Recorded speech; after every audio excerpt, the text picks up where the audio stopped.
पर जैसे जैसे शब्द दारिद्र्य बढ़ता गया वैसे वैसे मेरा सम्मान भी बढ़ता गया। शब्द दारिद्र्यता यानी शब्द की गरीबी बढ़ती गई, वैसे वैसे मेरा सम्मान भी बढ़ता गया। जैसे जैसे और वैसे वैसे यह युग्म शब्द है। आजकल की बात मत पूछिए, आजकल मैं हूँ।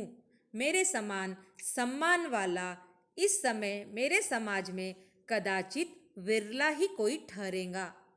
आदर की मात्रा के साथ मेरे नाम की संख्या भी बढ़ चली है। आजकल मेरे अपने नाम हैं। वह कहता है कि शायद ही कोई अभी मेरे जैसा होगा कि जिसका इतना प्रयोग हो रहा है। विरला यानी कोई ही शायद ऐसा होगा, कदाचित यानी कभी कभी कोई ही ऐसा होगा कि जिसका इतना उपयोग हो रहा है। पर वो कह रहा है कि आजकल मैं हूँ, मेरा ही हर तरफ उपयोग हो रहा है और मेरे जैसा सम्मान पाने वाला शायद ही कोई यहाँ पर होगा। आदर की मात्रा के साथ मेरे नाम की संख्या भी बढ़ चली है। आजकल मेरे अपने नाम हैं। भिन्न भिन्न भिन्न भिन्न यानी अलग, फिर से युग्म शब्द। भाषाओं के शब्द समाज में मेरे नाम भी भिन्न भिन्न है। मेरा पहनावा भी भिन्न भिन्न है। जैसा देश वैसा भेष। तो यह क्या है, कहावत भी है।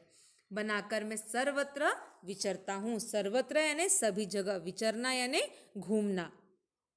आप तो जानते ही होगे, क्या कह रहा है यहाँ पे, आप तो जानते ही होगे कि सर्वेश्वर ने हम शब्दों को सर्वव्यापक बनाया है। सर्वेश्वर यानी सर्व जगह ईश्वर।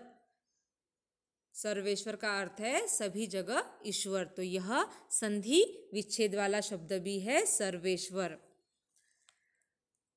विचरता हूँ यानी हर जगह पर हूँ। हम शब्दों को सर्वव्यापक बनाया है। सर्वव्यापक यानी सब में रहने वाला, सभी में समाहित होने वाला सर्वव्यापक। इसी से मैं एक ही समय अनेक ठौर काम करता हूँ। अनेक ठौर काम करता हूँ। ठौर यानी जगह, अनेक जगह में काम करता हूँ। कि आज इत्यादि का उपयोग अगर अभी मैं कर रही हूँ तो इसका मतलब ये नहीं कि उस शब्द का उपयोग कोई और नहीं कर रहा है। उस पर हर किसी का अधिकार है। उस शब्द को जब चाहे, जो चाहे उसका उपयोग कर सकता हूँ। इसलिए वह कहता है कि मैं सर्वत्र विचरता हूँ, सर्वत्र जगह घूमता हूँ। आप तो जानते ही होंगे कि सर्वेश्वर ने हम शब्दों को सर्वव्यापक बनाया है। इसी से मैं एक ही समय अनेक ठौर काम करता हूँ। इस घड़ी भारत की पंडित मंडली में भी विराजमान हूँ। जहाँ देखिए वही मैं परोपकार के लिए उपस्थित हूँ। वह कह रहा है कि इस समय में हर जगह भारत की पंडित मंडली यानी हर जगह में विराजमान हूँ। चाहे पंडित लोग हो वह भी मेरा उपयोग करते हैं, चाहे लेखक हो, चाहे वक्ता हो, चाहे विद्यार्थी हो, चाहे पुस्तक में लिखा जा रहा है उसके लिए, हर जगह मैं विराजमान हूँ। मैं स्थित हूँ वहाँ पर। परोपकार यानी उपकार करना के लिए उपस्थित हूँ। क्या राजा क्या रंक,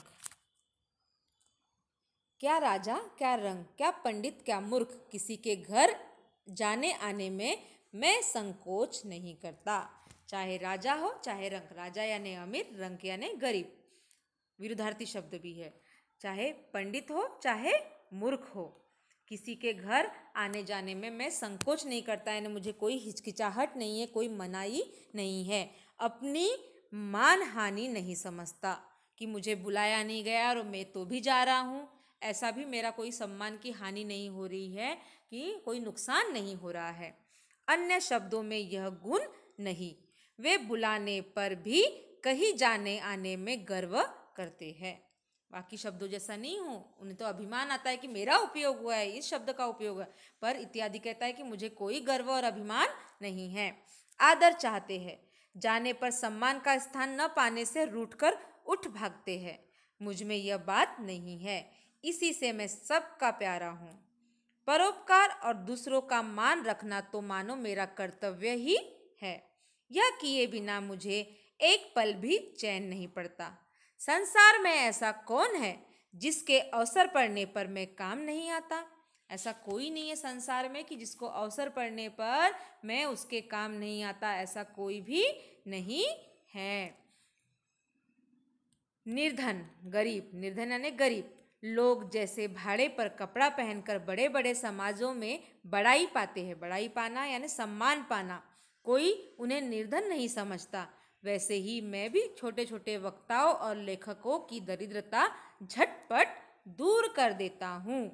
अब एक दृष्टांत लीजिए। दृष्टांत यानी उदाहरण, यानी वे अभी तक इत्यादि ने स्वयं के बारे में बताया कि मेरा उपयोग किस प्रकार से किया जाता है। मैं सम्मान नहीं चाहता, मुझे अपने आप सम्मान मिलता है, मैं सबका प्यारा हूँ, मुझे कोई बात का गर्व नहीं है, और कोई मेरा अगर मुझे उपयोग नहीं करा तो मैं किसी से रूठता भी नहीं हूँ, मैं उस जगह से जाता भी नहीं हूँ। इस प्रकार की कई बातें यहाँ इत्यादि ने हमें बताई है। अब इत्यादि कह रहा है कि निर्धन लोगों के लिए मैं उनका सहारा हूँ, वक्ताओं के लिए मैं उनका सहारा हूँ, लेखकों के लिए भी मैं उनका सहारा हूँ, उनकी दरिद्रता को मैं झटपट गायब कर देता हूँ। तो ऐसे कुछ एक दो उदाहरण वह यहाँ पर प्रस्तुत कर रहे हैं। तो बच्चों, जितना भी आपको इस तासिका में पढ़ाया है, आपको सभी शब्दों को रेखांकित करके बताए गए शब्दों के अर्थ लिखना है, युग्म शब्द लिखना है, मुहावरे लिखना है, विरुद्धार्थी और समानार्थी शब्द आप आपकी कॉपी में साथ साथ में लिखते जाइए। पढ़ाते समय आपके पास पुस्तक होगी तो पुस्तक में ज़रूर देखिए, स्क्रीन पर देखिए, ध्यान से सुनिए बताई गई बातों को, और जो भी आपको इसके साथ में गृह कार्य दिया जाएगा वह गृह कार्य आपको करना है। ठीक है, तो आज की तासिका में हम इतना ही पढ़ेंगे, आगे की तासिका में हम आगे का भाग पढ़ेंगे। धन्यवाद।